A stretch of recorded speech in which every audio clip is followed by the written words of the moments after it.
오늘 우리가 읽은 말씀 중심에서 처할 줄 아는 일체의 비결이라는 제목으로 말씀 전합니다. 우리 다 살림을 하시니까 생활을 하다 보면 조금만 더 있으면 좋겠다. 에? 이런 마음을 다 한 번씩은 해봤을 거예요. 2% 부족하다고 음료수도 선전을 하는 것 같은데 그 2%만 채워지면 좋겠다. 그럴 때가 있어요. 사람은 다 마찬가지예요. 사도 바울도 살면서 그런 생각을 했던 거죠. 이분은 선교비를 고정적으로 받으면서 선교를 하신 분이 아니었고, 여러분 아시는 대로 자비량 선교라 그래서 본인이 일을 하면서 텐트 메이커라 그랬죠. 요즘으로 하자면 집 짓는 일이라고 해도 괜찮고, 좌우간 자기 직업을 하나를 갖고 있으면서 그 직업이 같은 사람들끼리 어울려서 그 일을 하면서 생계를 유지하고 생활을 하면서 전도를 했다 이거예요. 그 중에 이제 함께 일했던 사람이 브리스길라와 아굴라 부부였죠. 그 양반들도 바울하고 직업이 같았어요. 그러니까 늘 같이 일주일 내내 일할 때는 또 열심히 일하고,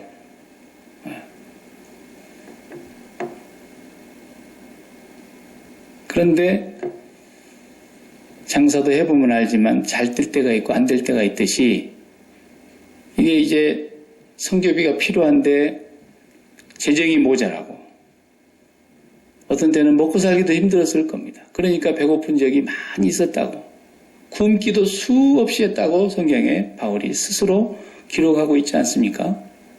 그러니까 그러면서도 그런 일을 겪을 때에 사람이니까 사도 바울도 풍족하면 좋겠다 그런 생각을 했겠지만 오늘 본문에 보니까 11절에 일체의 비결을 배운 얘기를 하고 있습니다. 내가 궁핍함으로 말하는 것이 아니니라. 어떠한 형편에든지 나는 자족하기를 배웠노니. 나는 비천에 처할 줄도 알고. 비천이라는 건 가난함이죠. 가난함에 처할 줄도 알고, 풍부에 처할 줄도 알고, 모든 일, 배부름과 배고픔과 풍부와 궁핍에도 처할 줄 아는 일체의 비결을 배웠노라. 이렇게 말씀하고 있어요. 배웠다는 거예요. 그 여러 세월을 보내면서 자기는 그 비결을 이제 배웠다. 결론적으로 말하면은 예수 믿는 사람의 신앙은 뭐냐? 신앙생활이라는 건 가난한 사람이 나는 이 가난을 반드시 털고 부자가 돼야 되겠다. 이런 건 목표가 되면 안 된다는 거예요. 예수 믿는 사람의 목표는 그런 게 목표가 될 수 없다는 겁니다. 왜냐하면 나는 가난하게도 하시고 부하게도 하나니 그랬어요. 하나님께서. 어떤 교단의 어떤 목사님은 가난은 마귀가 갖다 주는 것이다. 그래가지고 가난을 털고 일어나야 된다고 그렇게 얘기하는 걸 내가 들은 적이 있어요. 절대로 그건 잘못된 얘기입니다. 하나님은 부하게도 하시고 가난하게도 하시는 하나님이라고. 한나가 간절히 기도하는데 기도할 때 그렇게 말했지 않습니까? 하나님은 부하게도 하시고 가난하게도 하시지 않습니까? 그런데 하나님의 과제예요, 그것은. 우리의 비즈니스가 아니라고요. 가난을 털고 부자가 되는 것, 세상 사람들은 그것이 목표가 될 수 있고 꿈이어 될 수 있어요. 그러나 하나님의 백성은 그런 꿈을 가지면 안 돼요. 내가 부자가 되지 않으려고 해도 하나님이 부자 되게 하실 수 있는 분이고, 내가 가난하지 않으려고 아침 일찍부터 저녁 늦게까지 평생을 땀 흘려도 하나님은 가난하게 하실 수 있는 분이세요. 그건 우리의 목표가 아니고 우리의 과제도 아니고 우리가 가져야 될 꿈이 아니에요. 이건 하나님이 그때그때마다 허락하시는 거예요. 그렇기 때문에 사도 바울은 결론적으로 뭘 배웠다는 거냐?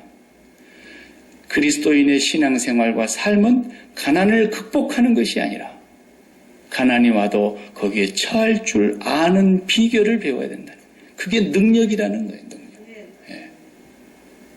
그러면 부자로 만들어주시는데 풍족할 때도 거기에 처할 줄 아는 또 비결을 배워야 된다는 거예요.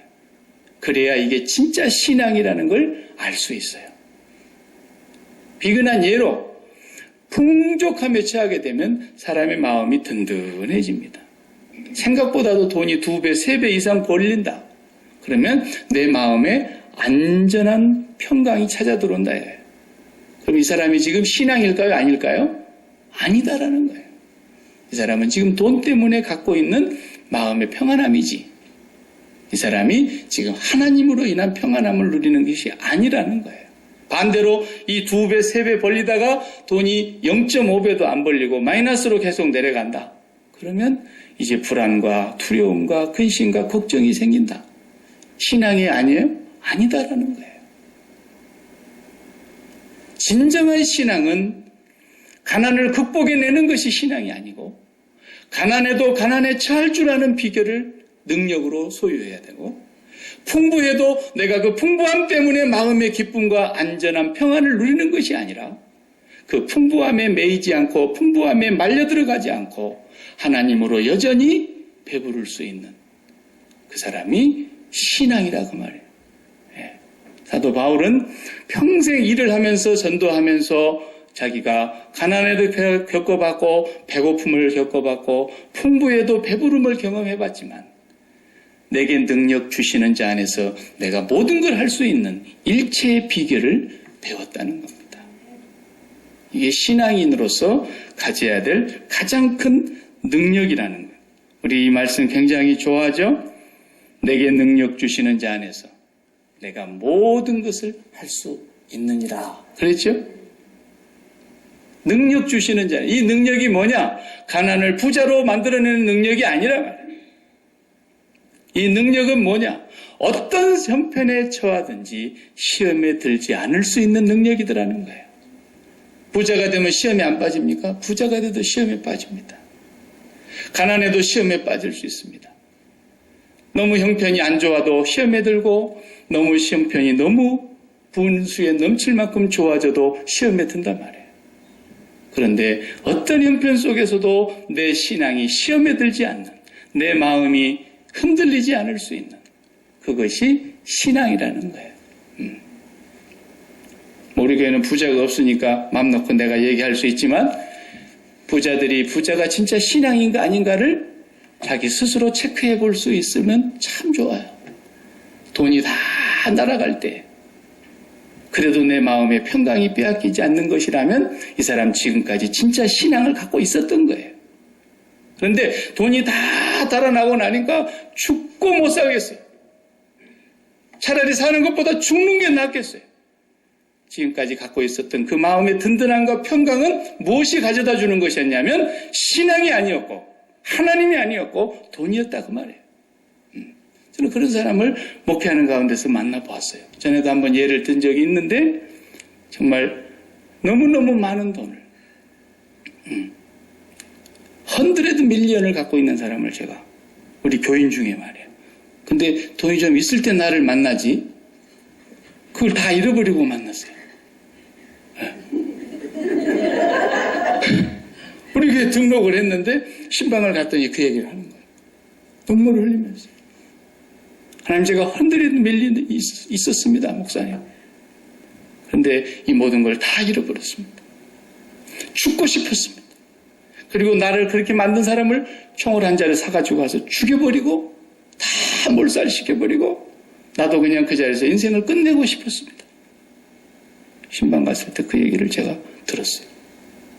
근데 그분이 나중에 고백을 하는데 진짜 그렇게 돈이 많을 때는 날마다 친구들 만나기는 게 즐거웠고 내가 밥 한 끼 사는 건 문제도 아니었는데 그런데 내가 그렇게 거지가 되고 나니까 날마다 만났던 그 친구들 볼 수가 없고 밥 한 끼 얻어먹어도 내가 다시 사줄 수가 없는 형편이 되니까 만나기도 싫고 그렇게 살다가 거꾸로 살라 그러니까 죽고 못 살겠던데 어느 날 자기가 이제는 내 신앙이 그동안 없었구나 라는 걸 하나님이 깨닫게 하셨다는 거예요. 그리고는 산입에 거미줄 치랴 하는 속담이 있듯이 하나님이 계신데 내가 죽을 수 없지. 그러면서 다시 딛고 일어섰는데 정부에서 주는 웰페어, 연금, 그걸로 근근히 사니까 일주일에 서너 번씩 나가던 골프도 못 나가고. 그렇지만 그 마음에 진짜 평강을 얻고. 내가 다른 분 만나면 그분 안부를 꼭 물어봐요. 요즘 신앙생활 어떻게 하시냐. 잘 하시고 잘 계신다는 거예요.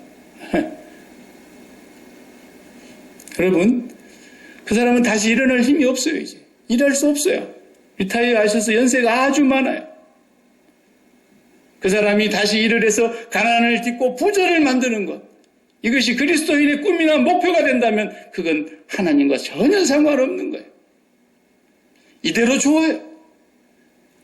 이대로 여기에 처할 수 있어야 돼요. 그래서 우리의 신앙이라는 건 뭐냐? 우리가 2% 부족하다고 말하는 그 부분을 하나님으로 대체할 수 있느냐라는 거예요. 하나님으로 대체할 수 있느냐. 항상 내가 부족하다고 느끼는 그 부분은 부족해서 느끼는 부분이 아니고 그 부분에 하나님이 그만큼 내한테 결핍하다는 것을 말하는 거예요. 하나님이 내 안에 충만해지면, 하나님과 내가 관계가 더 깊어지면 그 결핍함이라는 건 온데간데 없어지는 것인데 마음이 결핍함을 느끼고 있는 거예요. 사도 바울은 그걸 극복하고 넘어섰다는 거예요. 그래서 배고플 때, 굶주렸을 때, 오죽하면 그걸 성경에 썼겠습니까? 굶기도 수없이 하고 그랬어요. 셀 수가 없어요. 그때 아마 그분은 굶는다 그러면 서러웠겠지만 기왕에 굶는 거 금식하자 그랬을 거라고요. 그래서 바울이 금식을 얼마나 했는지 모르지만 예수님도 40일을 금식하면서도 돌로 떡을 만들어 먹을 수 있는 능력이 있음에도 불구하고, 하나님 앞에 그 먹을 것을 구할 수 있는 분임에도 불구하고, 사람이 떡으로만 사는 것이 아니다, 하나님의 말씀으로 사는 것을 예수님께서 우리에게 말씀하셨어요. 그러니까 우리는 어떤 형편에서든지 내가 감사할 수 있고, 지난주에 우리가 본 대로 주 안이라고 하는 그 나라 속으로 들어가면 그게 가능하다 이거예요. 주 밖에서는 우리도 그렇게 못 삽니다. 우리가 주님 밖으로 나아가면 세상 사람들과 똑같이 허덕이고, 똑같이 굶주리고, 똑같이 목말라하고, 똑같이 그들이 기뻐하는 걸 우리도 기뻐하고, 그들이 바라는 걸 우리도 바라고, 그렇게 살 수밖에 없어요. 그러나 주 안이라고 하는 나라로 들어가면 사도 바울의 고백처럼 모든 형편에서 자족할 수 있는 비결을 배우게 됐다는 것입니다. 이스라엘 백성들이 제일 먼저 깨달은 것이 그것이었어야 했는데 그걸 몰랐어요. 그러니까 그 광야에서 이스라엘 민족이 교과서와 같은 삶을 하나님이 가르쳐주고 계시는데 광야에서 다 멸망을 받았어요. 여호수아와 갈렙을 빼고는 하나님 앞에 원망하다가, 하나님을 시험하다가, 하나님 앞에 불평하다가, 그리고 간음하다가 다 죽었어요. 민수기 11장을 읽어보면요, 이제 민수기 11장은 출애굽해서 한 1년 정도밖에 되지 않았을 때를 지금 가고 있었어요. 그 1년 동안 뭘 먹었냐면 만나를 먹었어요. 만나를 1년 동안 먹고 나니까 그 밑에서 아마 냄새가 났나 봐요.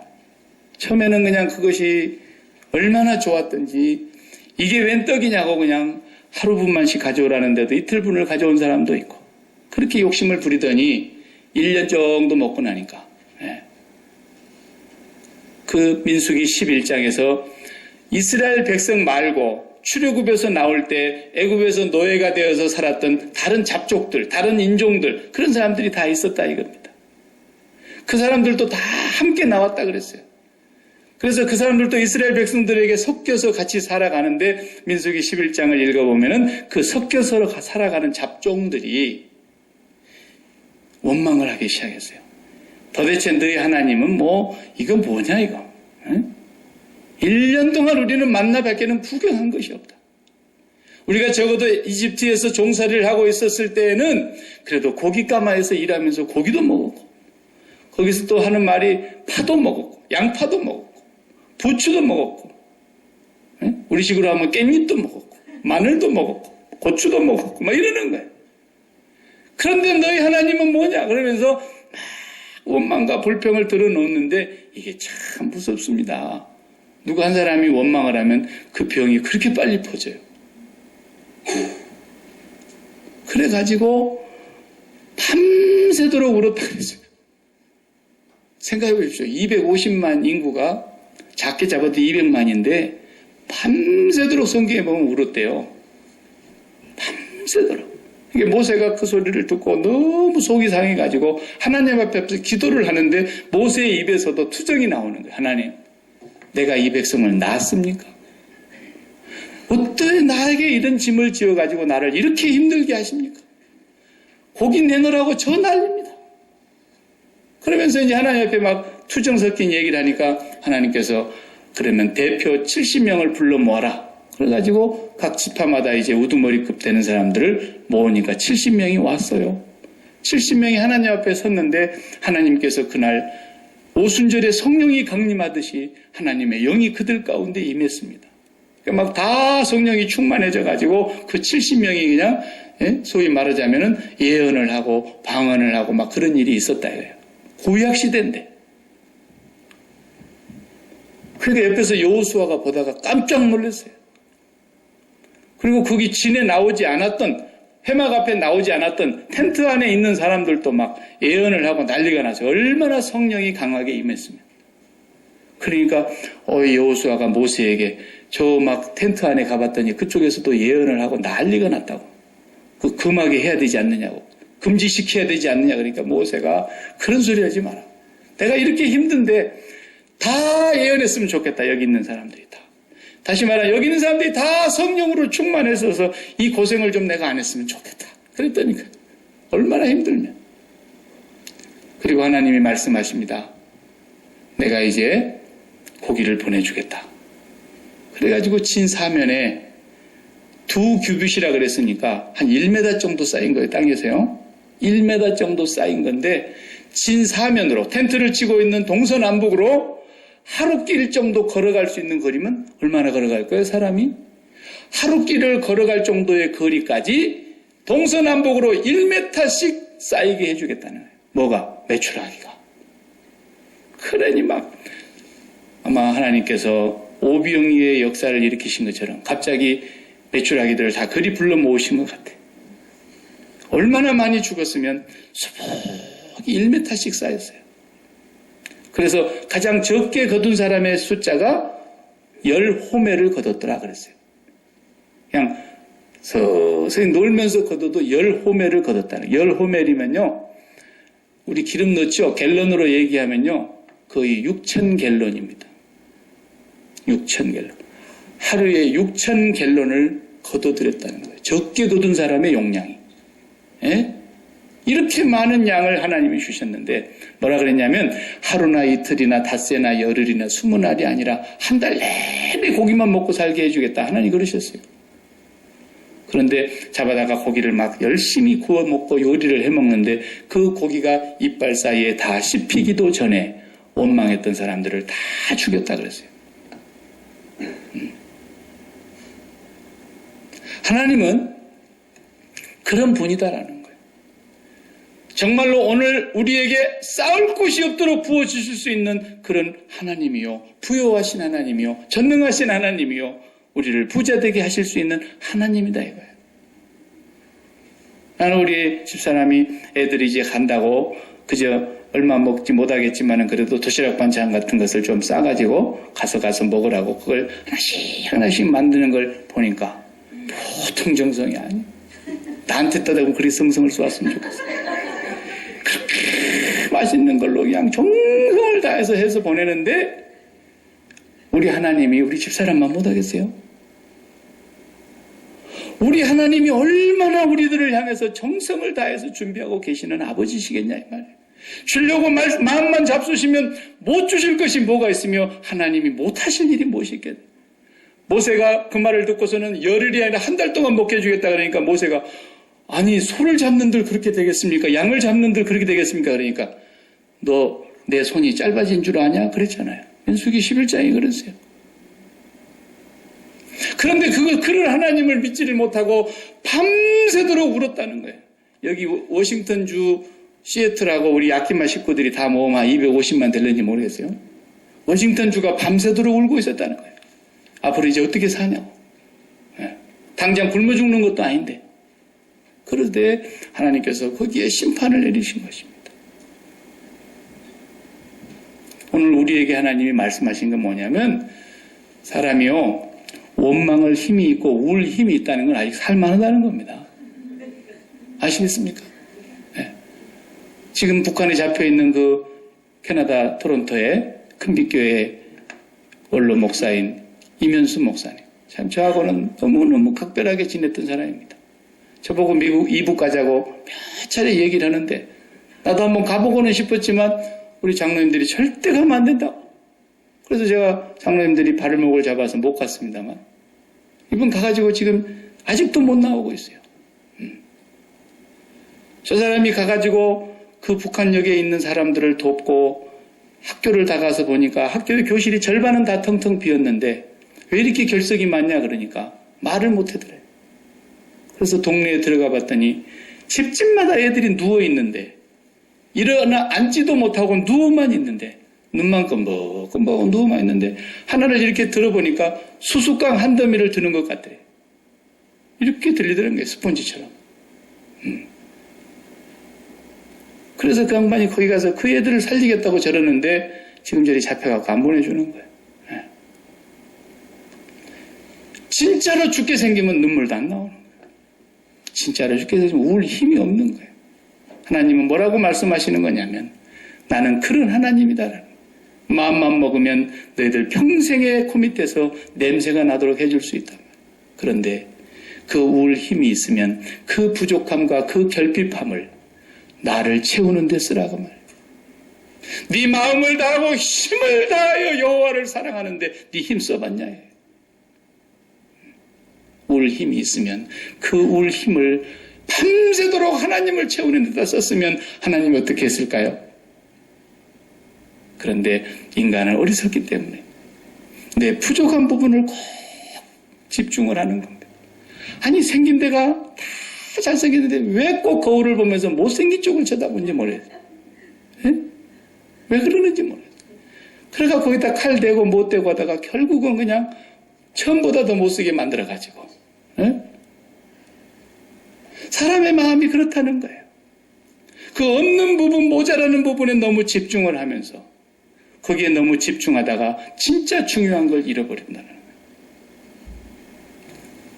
하버드 대학과 프린스턴 대학 교수들이 두 분 교수가 쓴 결핍의 경제학이라고 하는 책이 있는데 부족함의 경제학이라는 결핍의 경제학이라는 이 책 속의 내용 가운데 그런 실질적인 내용이 있어요. 미국의 조사를 해보니까 소방대원들이 딱 신고를 받고 출동을 하는데 소방대원들이 소방차를 타고 가다가 죽는 확률이 20%에서 25%가 나온다는 거예요. 현장에 가서 불 끄고 사건을 대처하다가 죽는 인원보다도 상상할 수 없을 만큼 20%에서 25%나 되는 소방대원들이 출동하다가 죽는다는 거예요. 출동하다가. 왜 그런가 조사를 다 해보니까 빨리 그 현장에 가야 된다는 그 문제 때문에 너무 마음이 급해갖고 서두르는 가운데서 대부분 안전벨트를 안 하고 간다는 거예요. 그래가지고 교통사고로 인해서 안전벨트 안 해서 죽은 사람이 20%에서 25%라는 거예요. 여러분 굉장히 중요한 얘기예요.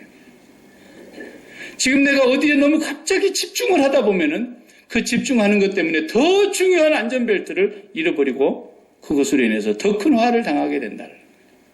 우리가 결핍에 빠질 수도 있고 부족할 수 있고 가난할 수 있지만 그 가난한 것에 너무 집중하다 보면은 오늘 또 가난하게 하시는 하나님을 잊어버린다는 거예요.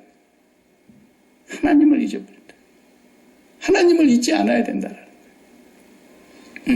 오늘 또 우리가 마음에 분명히 기억해야 될 것은 이스라엘 백성들이 계속해서 원망하고 밤새도록 울고 하나님 앞에서 불평을 틀어놓는데 하나님께서는 부족함이 없으신 분이고 그날 마음만 잡수시면 그렇게 고기를 많이 때로 몰려다가 주실 수 있는 분이지만 우리에게 그렇게 풍족함을 주시면 우리는 그 풍족함에 반드시 말려 들어가게 되어 있습니다. 안 그럴 것 같지만 인간은 예외 없이 별 수 없습니다. 모든 인간은 부유해지면 거기에 말려 들어가게 되어 있습니다. 근데 사도 바울은 그렇게 풍족할 때에도 말려 들어가지 않고 이미 하나님으로 배부를 줄 아는 능력을 터득했다라는 것입니다. 어떤 상황에 들어가기 전에 그것이 안 좋은 상황이든 좋은 상황이든 그 상황에 들어가기 전에 이미 하나님으로 자족하기를 배웠다라는 거예요. 하나님께서 부하게도 하시고 가난하게도 하십니다. 하나님께서는 질병을 주시기도 하고 고치시기도 하십니다. 하나님께서는 우리를 성공하게도 하시지만 실패하게도 하십니다. 하나님은 우리를 높이시기도 하지만 낮추시기도 하십니다. 하나님 우리를 살리시기도 하지만 죽이기도 하십니다. 그렇기 때문에 어떤 상황에 들어가기 그 이전에 먼저 그는 십자가에서 좋고 나쁨에 대하여 죽고 선악과를 따먹고 선악을 판단하는 그것에 대하여 죽고 먼저 주 안으로 들어가서 그분이 부활하시고 승천하셔서 하나님의 보좌 우편에 계시는 그곳에 함께 앉아 있으면서 하나님으로 자족하고 하나님으로 만족하는 비결을 배우고 나니까 어떤 상황으로 가든지 하나님이 보내서 가는 상황이 되더라고 그거예요. 사업을 하시는 우리 성도 여러분들 기도 많이 하십시오. 하루에 사업이 끝나고 장사가 다 끝나고 결산을 할 때가 되면은 오늘은 다른 때보다 2배를 더 주셨네. 그러면 그 돈통을 붙들고 손을 얹고 기도를 하세요. 하나님, 나에게 이 풍족함으로 인하여 말려들지 않게 하시고 날마다 그 쓸 것을 공급하여 주시는 영광의 하나님으로 우리는 날마다 배부르게 하여 주시옵소서. 날마다 하나님으로 배부르는 그 삶을 놓치지 않도록 기도하셔야 합니다. 그러다가 또 어느 날은 그냥 파리가 날리고 장사도 안 되고 오늘은 괜히 문 열었다 할 정도로 안 되면 나의 하나님께서 그 영광 가운데 우리의 모든 쓸 것을 공급해 주시는 그 하나님께서 나의 모든 형편을 아시고 보시고 공급하여 주시는 그분을 나의 하나님을 배부르게 먹을 수 있는 그런 기도를 하시고 사도 바울이요 상당히 염치가 없는 사람입니다. 오늘 본문을 자세히 한번 읽어보세요. 나중에 빌립보 교회가요 바울이 2차 전도 여행을 할 때부터서 선교 자금을 대기 시작했습니다. 유일한 교회입니다. 다른 교회는 아무도 참여하지 않았습니다. 빌립보 교회만 복음의 시초부터서 끝까지 선교 후원금을 댔던 교회입니다. 그런데 이제 바울이 3차 전도 여행 끝나고 예루살렘에 올라와서 붙들려서 2년 동안 재판을 받다가 계류 중에 있었습니다. 그리고 이제 로마로 호송이 되어 갑니다. 그 과정 속에서 사도 바울의 자세한 내용이 없다 보니까 빌립보 교회와 선교 후원금이 끊어졌습니다. 그리고 로마의 옥중에 있게 되는데 옥중에 있을 때에 어렵다는 얘기를 듣고서는 다시 빌립보 교회가 에바브로 디도를 보내서 선교 후원금을 가지고 가서 바울 옆에서 잘 보살펴 드리라고 보냈습니다. 근데 에바브로 디도가 가서 병이 나버렸습니다. 보살피러 갔던 사람이 병이 나서 죽게 생겼으니 바울의 마음속에 근심이 하나 더 쌓인 겁니다. 그런데 하나님께서 그 에바브로 디도의 병을 고쳐주셨고 그 빌립보 교회는 계속해서 후원금을 보내는데 오늘 본문에 보면은 후원금을 받고서 뭐라고 말씀하십니까? 10절에 보니까 내가 주 안에서 크게 기뻐함은 주 안에서 기뻐한다는 거예요. 크게 기뻐함은 너희가 나를 생각하던 것이 이제 다시 싹이 남이니 너희가 또한 이를 위하여 생각은 하였으나 기회가 없었느니라. 그랬죠. 계속 선교를 하려고 후원금을 보내고 있다가 또 끊어졌는데 마음뿐이었죠. 어떻게 할 수가 없었다가 다시 싹이 난 것을 주 안에서 크게 기뻐했다 그랬어요. 바울이 이제 돈 받게 돼서 기뻐했다는 뜻이 아니에요. 그 다음 또 말씀을 보십시오.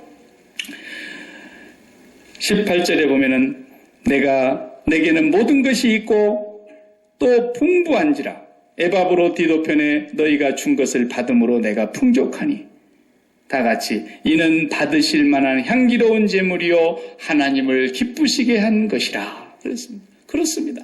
이 선교의 헌금은 하나님이 받으실 만한 향기로운 제물이요 하나님을 기쁘시게 하는 것이 틀림없습니다. 그리고 또 19절에 연이어 말씀하십니다. 나의 하나님이 그리스도 예수 안에서 영광 가운데 그 풍성한 대로 너희 모든 쓸 것을 채우시리라 말씀하고 기도하고 축복하십니다. 그렇습니다. 선교는 굉장히 다른 것은 투자라고 하기가 곤란하지만 선교는 진짜 투자입니다. 하나님 앞에서 선교하는 일에 동참하는 건 투자하는 거예요. 여기 17절에도 그랬어요. 내가 선물을 구함이 아니요 오직 너희에게 유익하도록 풍성한 열매를 구함이라 그랬어요. 바울은 선교하는 그 빌립보 교회에 하나님이 더 유익하게 하고 더 풍부하게 열매를 맺게 해주시기를 기도했어요. 그러니까 여러분 하나님께서 풍부에 처하게 해주시면 또 거기에 손을 얹고 기도하는 거예요. 하나님, 내가 이 풍부함을 절대로 여기에 내 마음이 매이지 않게 해주십시오.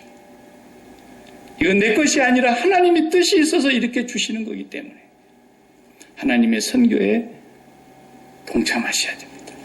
네. 우리는 후방에서 편안하게 살 수 있다고 한다면 말하자면 전쟁터라면 전방에 있는 야전사령관들은 선교사님들입니다. 그분들은 목숨을 걸고 나가서 싸우는 사람들이고 하나님의 백성들을 한 명 한 명 건져내는 사람들입니다. 우리가 그들을 위해서 여기서 하나님 앞에서 후원금을 내는 것은 하나님께서 받으실 만한 향기로운 제물이며 하나님을 기쁘시게 하는 것이며 그리스도 예수 안에서 영광 가운데 그 풍성한 대로 우리의 쓸 것을 하나님은 계속해서 공급하실 것을 약속하신 것입니다. 하나님이 사업가이십니다. 하나님이 사업가이신데 하나님이 비즈니스 하시는 분이신데 하나님께서 어디에다 투자하실 것 같습니까? 하나님의 나라의 일을 위해서 투자하시지 않겠습니까? 하나님의 나라와 그 의를 구하는 일에 우리의 기업들과 우리의 마음이 다 거기에 쏟아진다면 하나님이 그 기업을 얼마나 든든히 그 풍성한 대로 붙으시겠냐는 것입니다. 바울이 내가 더 받고 싶어서 하는 얘기가 아니라 그랬잖아요. 오늘 본문에. 오늘 본문 말씀에 17절에 내가 선물을 구함이 아니요. 또 11절에 내가 궁핍함으로 말하는 것이 아니라 나는 어떠한 형편에서든지 이미 자족하기를 배운 사람이다. 그러나 하나님의 나라를 위해서 이렇게 우리가 선교에 후원하는 일은 하나님께서 정말 기뻐하시는 일이라고 하는 것입니다. 오늘 본문 말씀을 우리가 마음속에 다시 한번 기억하시면서 매일매일 우리도 사업을 하는 현장에 있고 나름대로 직장 생활을 하는 현장에 있는데 우리가 그 속에서 풍족할 때의 마음의 평안을 얻다가 풍족하지 않을 때 마음의 불안을 얻다가 이렇다면 우리는 신앙이 아닙니다. 그건 분명히 돈을 믿는 신앙입니다.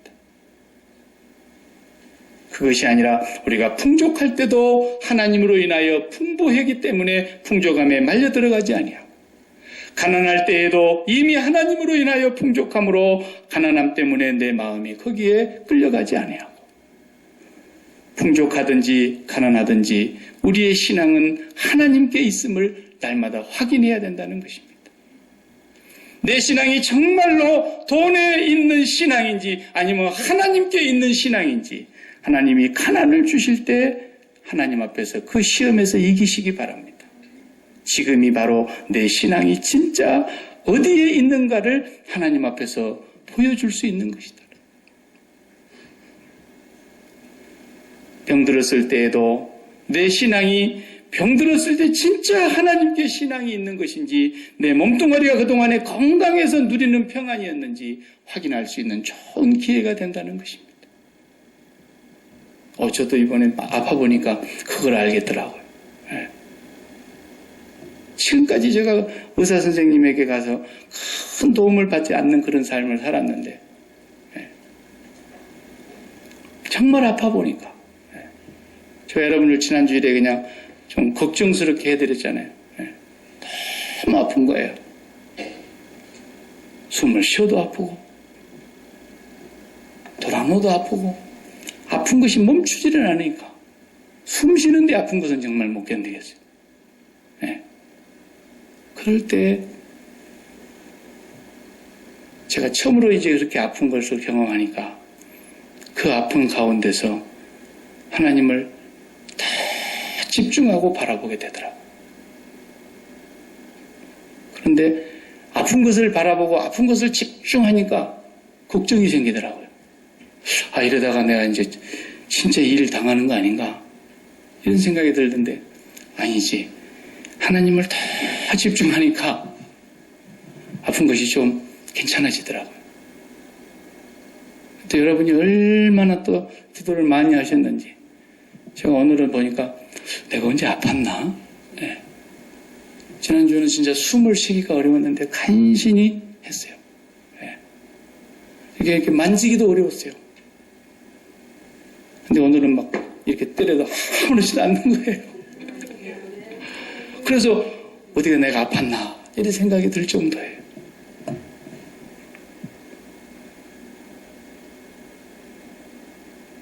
마음의 평강이 건강할 때와 풍족할 때와 우리 자녀들의 일이 쑥쑥 잘 풀릴 때와 우리의 사업이 번창할 때 있는 것이라면 그건 신앙이 아니다라는 것입니다.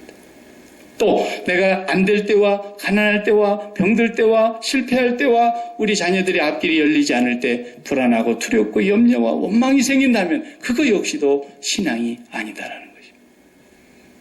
아무리 급해도 안전벨트를 매야 하듯이 오늘 우리가 집중하고 있는 일이 하나님이어야 된다는 것입니다.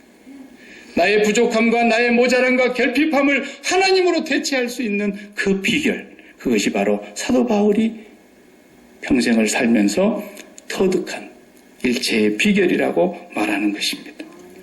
가난합니까? 하나님으로 한번 이 가난을 이겨보십시오. 풍부하십니까? 하나님의 시험에 합격하시기 바랍니다. 기도하십시다.